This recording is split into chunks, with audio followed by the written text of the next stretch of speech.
ભૂતાનના રાજા શ્રી જિગ્મે ખેસર નામગેલ વાંગચુક પ્રધાનમંત્રી શ્રી શેરિંગ તોબગે માટે સોમવારની તેમની સ્ટેચ્યુ ઓફ યુનિટીની મુલાકાત યાદગાર બની રહી છે. ભારતના પાડોશી દેશ ભૂતાનના આ બંને વડા એકતાનગર ખાતે નિર્મિત વિશ્વની સૌથી ઊંચી પ્રતિમા નિહાળી અચંબિત રહી ગયા હતા. ભૂતાનના રાજા મહોદય સાથેનું પ્રતિનિધિ મંડળ આજે એકતાનગર ખાતે આવી પહોંચ્યું હતું. ભૂતાનના પારંપરિક વસ્ત્ર પરિધાનમાં આ વિદેશી મહાનુભાવોનું સ્ટેચ્યુ ઓફ યુનિટી પરિસરમાં સ્વાગત કરવામાં આવ્યું હતું. ગુજરાતની ઓળખ સમા ગરબાની પ્રસ્તુતિ સાથે મહાનુભાવોને આવકારવામાં આવ્યા હતા. અહીં સર્વેની વોલ ઓફ યુનિટીની માહિતી આપવામાં આવી હતી.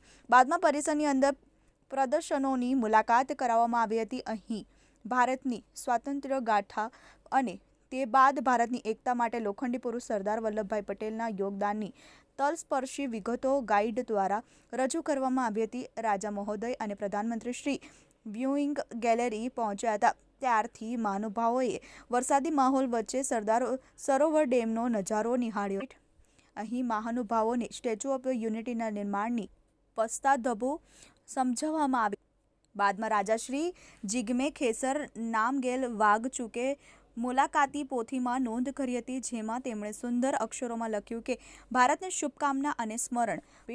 ભૂતાનના આ સર્વોચ્ચ પ્રતિનિધિ મંડળે બાદમાં સરદાર સરોવરની ડેમની પણ મુલાકાત લીધી હતી. અહીં સરદાર સરોવરના કારણે ગુજરાત રાજ્યમાં પાણીની સમસ્યા નિરાકરણની વિગતો આપવામાં આવી હતી.